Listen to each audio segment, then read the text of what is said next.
উজান থেকে নেমে আসা পাহাড়ি ঢল এবং গত কয়েকদিনের টানা বৃষ্টিতে কুড়িগ্রামের ১৬টি নদ নদীর পানি বৃদ্ধি পেয়েছে। সেই ধারাবাহিকতায় কিন্তু ধল্লা নদীরও পানি বৃদ্ধি পেয়েছে।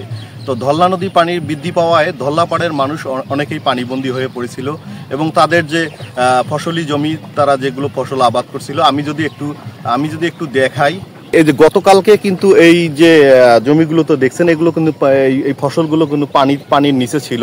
আজকে কিন্তু সেটি সকাল থেকে এই পানি নামতে শুরু করেছে এবং ইতিমধ্যে ভাসতে শুরু করেছে। এ ব্যাপারে আমি ফুলবাড়ী উপজেলা কৃষি অফিসার নীলুপা ইয়াসমিনের সাথে কথা বলেছি। তিনি আমাকে যেটি জানিয়েছেন যে এই যে পানি বৃদ্ধির কারণে ফুলবাড়ী উপজেলায় প্রায় ৩০০ হেক্টর জমির ফসল পানির নিচে তলিয়ে গেছিল। গত 2 দিন ধরে কিন্তু সেই ফসলগুলো পানির নিচে ছিল।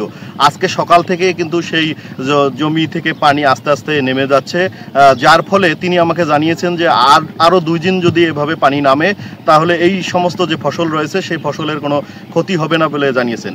আমি এখানকার স্থানীয় কৃষকদের সাথে কথা বলেছি। কৃষকরা যেটি 2 দিন ধরে তারা বলছিলেন যে ফসলের ক্ষেত ডুবে যাওয়ায় তারা যে দুশ্চিন্তা করছিলেন, আজকে কিন্তু সেটি পানি নেমে যাওয়ায় তারা একটু স্বস্তি প্রকাশ করেছেন। তারা মনে মনে চিন্তা করছেন যে যদি আগামী 2 দিনে পানি যদি কমে যায়, যদি ফসল তাদের একদম ভেসে ওঠে, তাহলে হয়তো তারা তাদের দুশ্চিন্তাটা কমে যাবে। আমি কুড়িগ্রাম জেলা পানি উন্নয়ন বোর্ডের নির্বাহী প্রকৌশলী রাকিবুল হাসানের সাথে কথা বলেছি। তিনি আমাকে জানিয়েছেন যে আজ সকাল থেকে বিভিন্ন নদ নদীর পানি কমতে শুরু করেছে। তবে তিনি আরেকটি বিষয় জানিয়েছেন যে 2 দিন পানি কিন্তু কমবে, আর তৃতীয় দিন আরও পানি বাড়তে পারে বলে তিনি একটি আভাস দিয়েছেন। তো এই ছিল ধল্লা নদীর পানি বৃদ্ধির সর্বশেষ তথ্য।